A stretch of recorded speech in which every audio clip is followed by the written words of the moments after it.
Okay, good evening and welcome back to the interview room here at Rocket Arena and the 2025 NCAA Tournament. We're joined now by the St. Mary's Gales, 59-56 winners over the Vanderbilt Commodores to advance to the second round. Please remember to silence your cell phones as a courtesy to the team members and other media in the room. Please raise your hand for a microphone to be brought to you. And when you do ask your question, please speak clearly into the mic. No recording of cell phones or videos is permitted throughout the NCAA Tournament. We're going to go to an opening statement from Coach Bennett, and then we'll open up the floor for questions for the student-athletes. Coach? Yeah, tough game, really tough game, and we didn't I didn't think we played very well offensively first half. Fortunately, our defense kept us somewhat in it, and then second half we started playing a lot better offensively, quit turning the ball over. A lot of their points in the first half were off. I think 8 or 10 of them were off our turnovers, like straight transition, pick six baskets. So once we stopped doing that, then we were able to get back in the game. And these guys to my left really played well. Jordan Ross really played well when in the second half we needed to come back and get back in the game. And it happened, and we got the lead, and we were able to hang on against a good Vanderbilt team. Thanks, Coach. Let's go to questions for the players, please. Starting in the third row on the right side. It's for Jordan, Ron Krychek from the San Francisco Chronicle. Describe what that second half was like, especially on offense. Given the way you guys struggled in the first half, it seemed like you consciously became more assertive and tried not only shooting, but trying to get in the lane and create stuff. Yeah, Goose got in foul trouble, so we needed someone to play make and get downhill. And, I just started to be more aggressive. Left side, third row, guys. Nick Lawrence, Mid-Major Madness. Mitchell, you obviously had some big plays there late, but you had a three with about 5:50 left in the first half. It was your first three in 158 games. That was your second game in your freshman year when you hit that three. Just talk about how nice it felt to get that off. Definitely felt good considering how we were playing at the time. That kind of helped keep us in it for a little bit. But, it's just end the shot clock, threw it up. Got luck. A little lucky. Better to be lucky than good sometimes. Flip it back to the fourth row here on the right. Yeah, Mitchell, you've talked about guys who we don't necessarily in the media see coming to the forefront for the team, like Luke, for example, and how you guys saw how good he was in practice, but we didn't see it, but we finally saw it this season. Jordan hasn't been a main guy for the past month or so, to be honest. But what have you seen in practice that let you know that with Augustus in foul trouble, you guys were okay because Jordan could take over?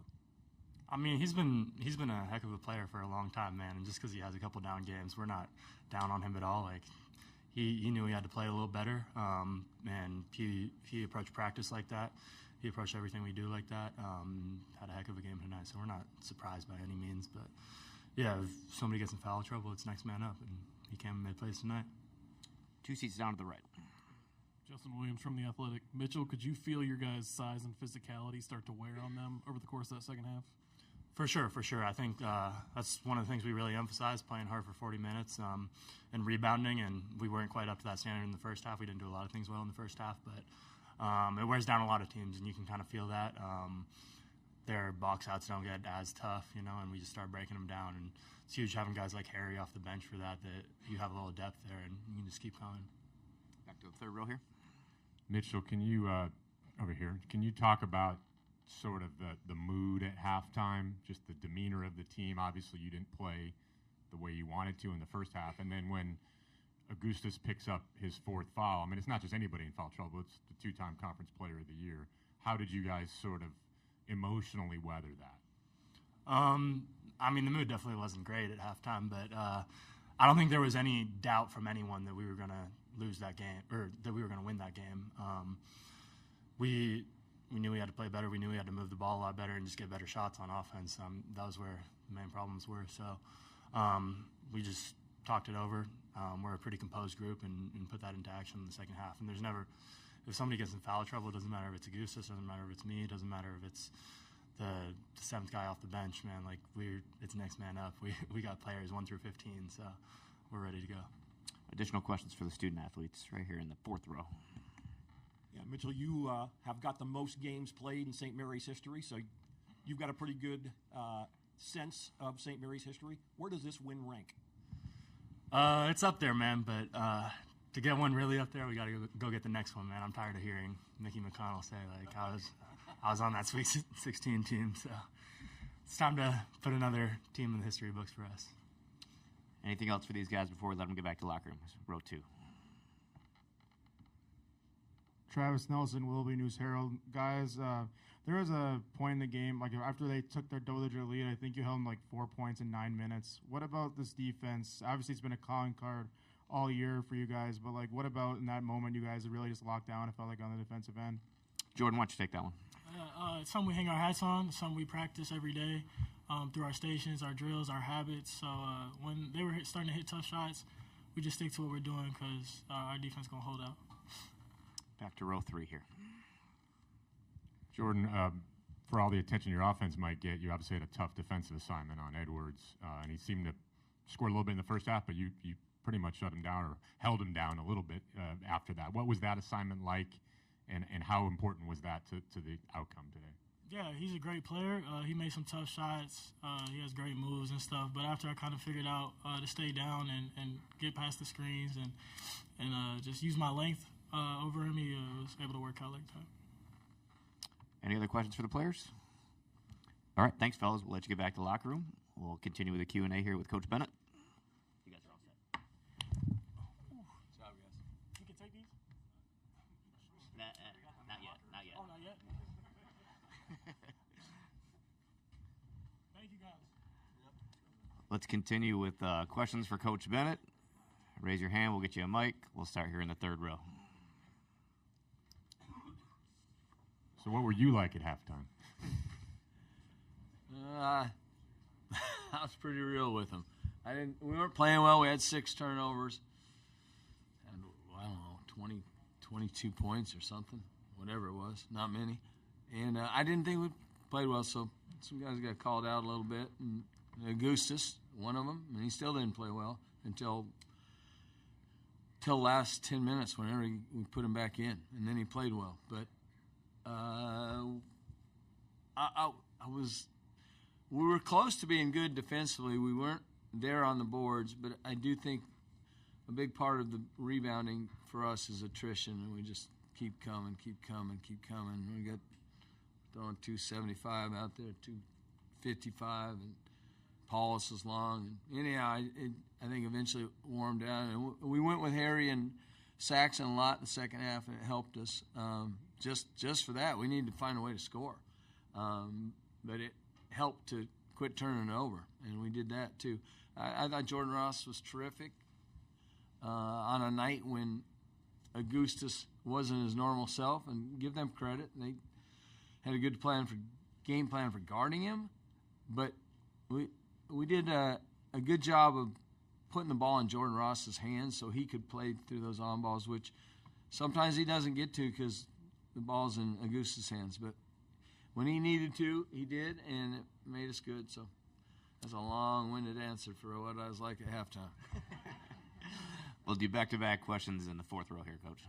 Randy, just kind of following up on that, you're down 12. Augustus has 4 fouls.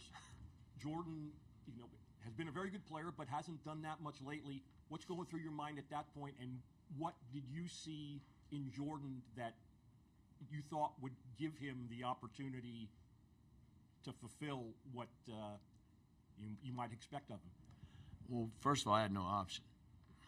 It had to happen. But I have a lot of confidence in Jordan. Just the way we have 2 point guards, and Goose is 2-time player of the year, so he ball's in his hands more. But when the ball's in Jordan's hands, he's good too. He can really get to the basket, and he's kind of funny. He knows when he has to go, and he knew he had to go. And I was willing to put Augustus back in. I think it's like the 14-minute mark. I was willing to put him back at 12 if it wasn't going well. But it went well, and Mikey Lewis came in, and his plus-minus is always good. It was again tonight. We were down 12 when I took him out and put Augustus back. We were down 2. So he went a plus 10 for that stretch without scoring a point. So he just stretches the floor, and he did a good job defensively. Mikey did. And together, those guys did a good job, and we got Harry in there, and we started playing well. We started scoring. We were really good defensively, and we became real big on the boards. Back to the right side. Coach, obviously they've been playing together all year at this point, Vanderbilt, but do you put any stock in kind of the continuity that you've had on this roster showing up in games like this? Oh, for sure, for us. For sure. I mean, these guys, that's why we're good. We have these 3 seniors, and they've been playing in our program. They laid the foundation last year in April on what this team was going to be. And they happen to be 3 good ones, but the other guys returning too helped lay that foundation. So for us, it's that I don't know on Vanderbilt. I just they've been together all season now. I don't know where they're at. I don't know. Their coach knows that. So I just know for us, it's definitely an advantage. Back to row 3 here. Randy, you mentioned Harry and Mitch together. How much of an advantage is that against teams? And I mean, I imagine that's a look 7-1 and 6-10. Not many opponents see throughout the season. How instrumental was that today and throughout the season? Oh, we're number 1 in the country in rebounding, so that's what that does. And tonight we went to plus 13. We had 1 offensive rebound in the first half. We had 9 in the second. So it's just a contrast in style. So I mean, they'll go downsize and play with 1 big, and they'll put 5 at the 4, and just kind of stretch you out. And because we have Saxon, we can guard that stuff better than people think. We have 2 5s out there, but Mitchell can guard 4s, and he can do a good job on them, and he did. And that's kind of when we came back. Mitch was at the 4, Harry was at the 5, and we had to guard their downsized lineup with our big lineup, and we were able to do it and get back in the game. And then it got down to basically a 1-possession game, and we were able to hang on. In the back, coach standing up in the blue shirt. Luke Taylor, Full Court Network. Sorry, old job. Coach, there's obviously an East Coast bias in basketball, thanks to us. How big is this win for the WCC, the West Coast, St. Mary's, and then what do you expect from Alabama since you're playing 2 SEC teams in a row? Yeah, so it's a huge win for St. Mary's and for the West Coast Conference. Both our teams advanced, and they're both in the round of 32. There's not that many. I mean, we only had 2 that got in, and they both advanced, and those 2 teams were very good this year, and so that's a big deal. It's a big deal for the league. It's a big deal for all the schools in the league. It's something to sell. Obviously for St. Mary's College, big. It's big for our program. It's hard to get past the first round, and then Alabama is. We all know Alabama. They're in the Final Four last year. We were supposed to play them in this upcoming game last year, and we didn't get our job done. So we'll SEC is good. It's fun to play these guys, and be a good opportunity for St. Mary's, a good opportunity for the WCC. Last question, Coach. 3rd row on the left. Randy, Chris Eschelniaker, Beacon Journal. Going back to your defense and just the way you sort of could lean on them a little bit, just could you sense sort of their legs going out as the game went along? As the kind of the physical, your guys' physicality kind of taking it out of them. I could sense this. Like their pressure early was good. They're showing, and they were showing with their 5 hard and kind of taking it out of our guards' hands, and Gustis just didn't play well early. He didn't handle that. We know how to handle it. But as the second half hit, we just kept – and Jordan Ross might be better at that. We started putting him in. It just wears you out. It wears those guards out. They just got to constantly run into those screens and try and they go over on theirs. And even their 5's got an extended show and stay until, we give up the ball. So it's hard to do for a 5-man, just a hard show, basically trap for 40 minutes. I did feel that. Like I thought we were getting what we wanted towards the end, last 10 minutes maybe. Like we're going to get downhill on them, and then they got to rotate, and it's going up on the boards, and then the payoff happens because we don't make it. You get fouls, and if you don't make it, you can get that offensive rebound a lot of times, and that's exactly what happened in that game. So fortunately, we had Jordan Ross to do it. If we didn't, it would have been tough without Augustus. Coach, thanks for your time. We'll see you tomorrow. Thank you, guys. See you.